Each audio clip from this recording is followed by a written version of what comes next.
Hey there, fellow dog enthusiasts. Welcome back to your pet's palace, where we strive to create a harmonious bond between you and your furry best friend. I'm Jess, and today's topic is one that can be a game changer for both you and your canine companion: muzzle training. Muzzles often carry a negative stigma, but when used properly, they can be an invaluable tool for your dog's safety and the safety of those around them. In this video, I'll guide you through a step-by-step process to teach your pup to wear a muzzle comfortably and willingly. We're all about positive reinforcement and creating a positive association with muzzles, making the training process stress-free for both you and your furry friend.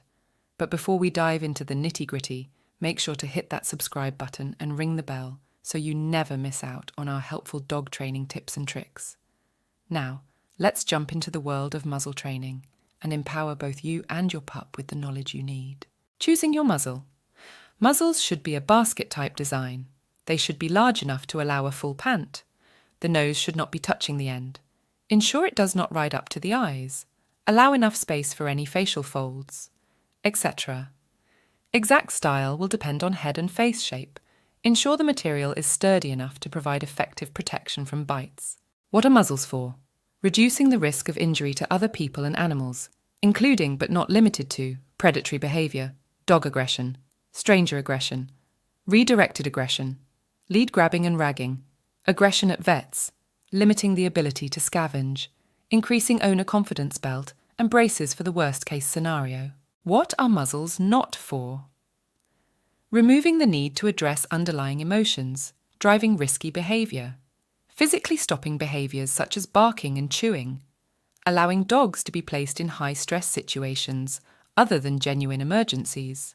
Whilst wearing a muzzle, your dog can drink, take treats, pant, vocalize, run around, have fun, sleep, relax, learn, express themselves.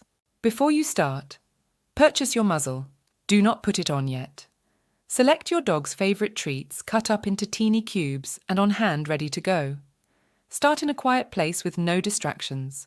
Schedule 5 mins twice daily to spend on training. If possible, set up a camera to film your sessions so you can watch them back. Stage 1. Hold the muzzle behind your back. Bring it into view and immediately toss some tasty treats to your dog. As they finish the treats, remove the muzzle from view again. Repeat for a few minutes per session. Continue with this until they look happy, excited to see the muzzle. Stage 2.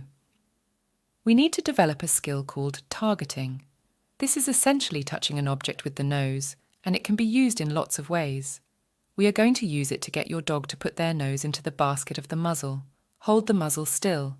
Do not lean towards your dog. Tap the muzzle and encourage your dog to investigate. As soon as they lean in, approach, praise them, and give a treat. Continue to reward any approach towards the muzzle. If they already know a touch cue, ask for this and reward them for touching the muzzle. Gradually start to delay delivery of the treat until they have positioned their nose into the opening of the basket.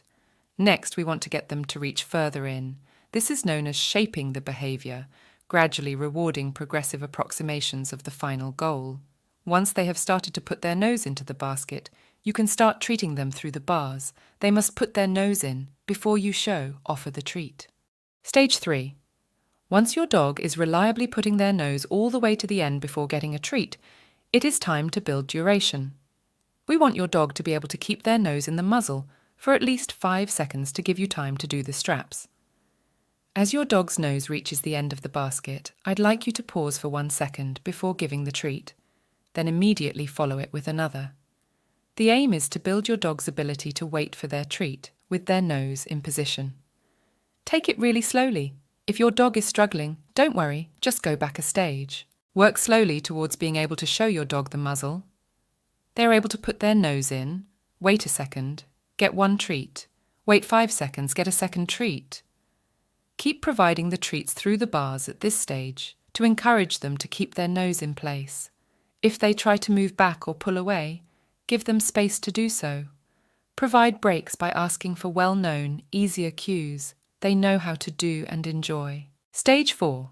Time to add the straps and buckle up. Do not rush this step. It's a big jump, and you might need to go back through stage 3 again. That's okay. Holding the muzzle in one hand, treat with the other, and then take hold of one of the straps. Release and treat again. Very slowly, start to move the strap up the side of the head. Release and treat. Then behind the ear, then across to the other side, and eventually to meet the other side of the clip. You might need to give a few extra treats to buy you some extra time. Once you're able to do the clip up, do not be tempted to leave the muzzle on.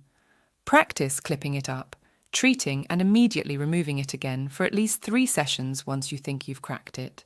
Then it is time to gradually start pausing before taking it off again.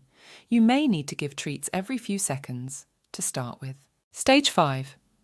Once your dog is calm with the muzzle on for 30 seconds or so, we need to start to slow down the treat delivery. This is often easiest if they are doing something else at the same time.